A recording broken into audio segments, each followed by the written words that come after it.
ಇನ್ನು ಈ ಹೋಟೆಲ್ನಲ್ಲಿ ಪ್ರಧಾನಿ ಏನು ವಾಸ್ತವ್ಯ ಹೂಡ್ತಾರೆ ಅದರ ಬಗ್ಗೆ ರಣದೀಪ್ ಸುರ್ಜೇವಾಲಾ ಟೀಕಿಸಿದ್ದಾರೆ.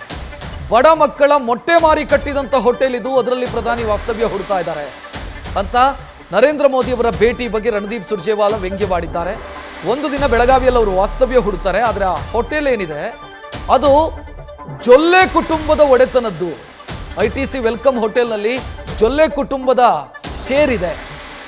ಆ ಹೋಟೆಲ್ನಲ್ಲಿ ಪ್ರಧಾನಿ ವಾಸ್ತವ್ಯ ಹೂಡ್ತಾ ಇದ್ದಾರೆ. ಬಡ ಮಕ್ಕಳ ಮೊಟ್ಟೆ ಮಾರಿದಂತ ದುಡ್ಡಿದು ಅಂತ ಜೊಲ್ಲೆ ಫ್ಯಾಮಿಲಿ ಬಗ್ಗೆ ಟೀಕಿಸಿದ್ದಾರೆ. गया है कि अंडे बेचकर जो एक होटल बनाया गया था उसमें रुकेंगे. बच्चों के अंडे खाकर कहते हैं कोई होटल बना है, मुझे नहीं मालूम, सुना मैंने कि बच्चों के अंडे खा लिए एक होटल बना उससे. अब आप बताइए, आपको ज़्यादा पता है, पत्रकार साथियों से सीखते हैं हम तो अब ऐसी जगह वो रुकेंगे तो और कर्नाटक के हकों का हनन करेंगे. अगर हकों की कोई हत्या करे, इंसान की हत्या करे तो 302 लग जाती है. अगर पूरे प्रांत के हकों की कोई हत्या करे उसे क्या लगना चाहिए?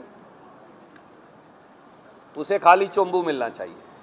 तो मुझे विश्वास है कि यहाँ के लोग यही उन्हें देंगे. ಈ ಬಗ್ಗೆ ಹೆಚ್ಚಿನ ಡೀಟೇಲ್ ನೀಡೋದಕ್ಕೆ ನಮ್ಮ ಪ್ರತಿನಿಧಿ ಶ್ರೀಕಾಂತ್ ನೇರ ಸಂಪರ್ಕದಲ್ಲಿ. ಶ್ರೀಕಾಂತ್, ಪ್ರಧಾನಿ ನರೇಂದ್ರ ಮೋದಿ ಬೆಳಗಾವಿಯಲ್ಲಿ ವಾಸ್ತವ್ಯ ಹೂಡುವಂಥ ವಿಚಾರ ಈಗ ರಾಜಕೀಯ ಸರಕಾಗಿದೆ. ITC ಹೋಟೆಲ್ಲು ಬಹಳ ದೊಡ್ಡ ಗ್ರೂಪು, ಅದರಲ್ಲಿ ಜೊಲ್ಲೆ ಫ್ಯಾಮಿಲಿಯದ್ದು ಶೇರ್ ಇದೆಯಾ? ರಣದೀಪ್ ಸುರ್ಜೇವಾಲಾ ಪ್ರಸ್ತಾಪ ಮಾಡ್ತಾ ಇರುವಂಥ ವಿಚಾರದಲ್ಲಿ ಹುರುಳಿದೆಯಾ?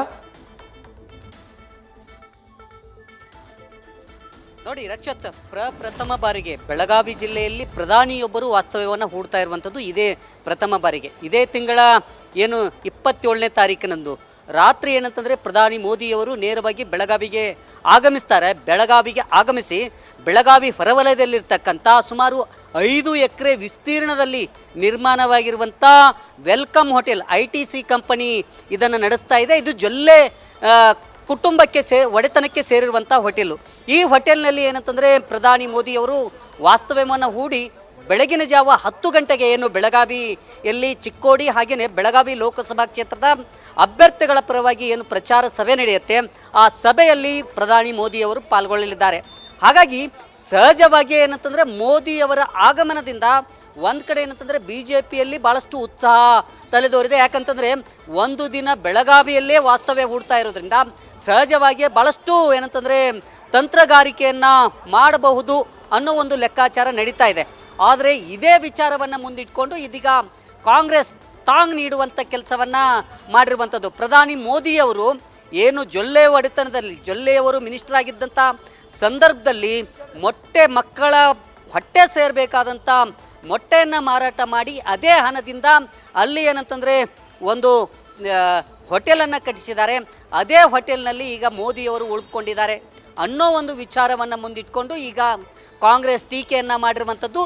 ಇದರ ಜೊತೆಗೆ ಪ್ರಧಾನಿಯವರು ಏನು ರಾಜ್ಯಕ್ಕೆ ಆಗಮಿಸ್ತಾ ಇದ್ದಾರೆ ಆ ವಿಚಾರಕ್ಕೆ ಸಂಬಂಧಪಟ್ಟಂತೆ ಕಾಂಗ್ರೆಸ್ ಭಾಳಷ್ಟು ಕಟು ಟೀಕೆಯನ್ನು ಮಾಡಿರುವಂಥದ್ದು. ಇವತ್ತು ಸುರ್ಜೇವಾಲಾ ಕಾಂಗ್ರೆಸ್ಸಿನ ಒಂದು ಕಚೇರಿಯಲ್ಲಿ ಪತ್ರಿಕಾಗೋಷ್ಠಿಯನ್ನು ನಡೆಸಿ ನೇರವಾಗಿ ಏನಂತಂದರೆ ಇದರ ವಿರುದ್ಧ ಏನಂತಂದರೆ BJP ಹಾಗೆಯೇ ಮೋದಿ ವಿರುದ್ಧ ಭಾಳಷ್ಟು ಟೀಕಾಸ್ತ್ರವನ್ನು ಪ್ರಯೋಗ ಮಾಡಿರುವಂಥದ್ದು. ಅದರ ಜೊತೆಗೆ ಗೋ ಬ್ಯಾಕ್ ಮೋದಿ ಅನ್ನೋ ಒಂದು ವಿಚಾರವನ್ನು ಪ್ರಸ್ತಾಪ ಮಾಡಿದ್ದಾರೆ. ಯಾಕಂತಂದರೆ ಭಾಳಷ್ಟು ಏನು ಕರ್ನಾಟಕದಲ್ಲಿ ಬರ ಬಂದಂಥ ಸಂದರ್ಭದಲ್ಲಿ ಒಂದು ಪ್ರಸ್ತಾವನೆಯನ್ನು ಕೇಂದ್ರಕ್ಕೆ ಕಳಿಸಲಾಗಿದೆ. ಆ ಹಣವೂ ಸಹ ಇದುವರೆಗೆ ಬಂದಿಲ್ಲ. ಮತ್ತು ನೆರೆ ಬಂದಂಥ ಸಂದರ್ಭದಲ್ಲಿ ಏನು ಸಂಕಷ್ಟದಲ್ಲಿದ್ದರು ರಾಜ್ಯದ ಜನ, ಆ ಸಂದರ್ಭದಲ್ಲಿ ಏನು ಪ್ರಸ್ತಾವನೆಯನ್ನು ಕಳಿಸಲಾಗಿದೆ ಆ ಹಣವೂ ಸಹ ಬಂದಿಲ್ಲ. ಇದರ ಜೊತೆಗೆ ತೆರಿಗೆ ಹಣವನ್ನು ಸಹ ಕರ್ನಾಟಕಕ್ಕೆ ಬರಬೇಕಾದ ಪಾಲನ್ನು ಕೇಂದ್ರ ಸರ್ಕಾರ ನೀಡ್ತಾ ಇಲ್ಲ. ಇದು ಏನಂತಂದರೆ ಕರ್ನಾಟಕದ ಜನತೆಗೆ ಒಂದು ರೀತಿಯಲ್ಲಿ ದ್ರೋಹವನ್ನು BJP ಮಾಡಿದೆ. ಹಾಗಾಗಿ ಯಾವುದೇ ನೈತಿಕತೆ ಇಲ್ಲ ಮೋದಿಯವರು ಕರ್ನಾಟಕಕ್ಕೆ ಬರಲಿಕ್ಕೆ ಮತ್ತು ಇಲ್ಲಿನ ಜನರ ಮತವನ್ನು ಕೇಳಲಿಕ್ಕೆ ಯಾವುದೇ ನೈತಿಕ ಹಕ್ಕಿಲ್ಲ ಅನ್ನೋ ಒಂದು ವಿಚಾರವನ್ನು ಇವತ್ತು ಸುರ್ಜೇವಾಲಾ ಪ್ರಸ್ತಾಪ ಮಾಡಿದರು. ಅದರ ಜೊತೆಗೆ ಮೋದಿಯವರು ಉಳಿದುಕೊಳ್ಳಕ್ಕಂಥ ಏನು ಹೋಟೆಲ್ ಏನಿದೆ ಆ ಹೋಟೆಲ್ ವಿಚಾರಕ್ಕೂ ಸಂಬಂಧಪಟ್ಟಂತೆ ಈಗ ಕಾಂಗ್ರೆಸ್ ಒಂದು ವಿಚಾರ. ಥ್ಯಾಂಕ್ ಯು ಶ್ರೀಕಾಂತ್ ಮಾಹಿತಿಗೆ. ನ್ಯೂಸ್ ಫಸ್ಟ್ ನಿರ್ಭೀತಿಯಿಂದ ನಿಮ್ಮ ಪರವಾಗಿ.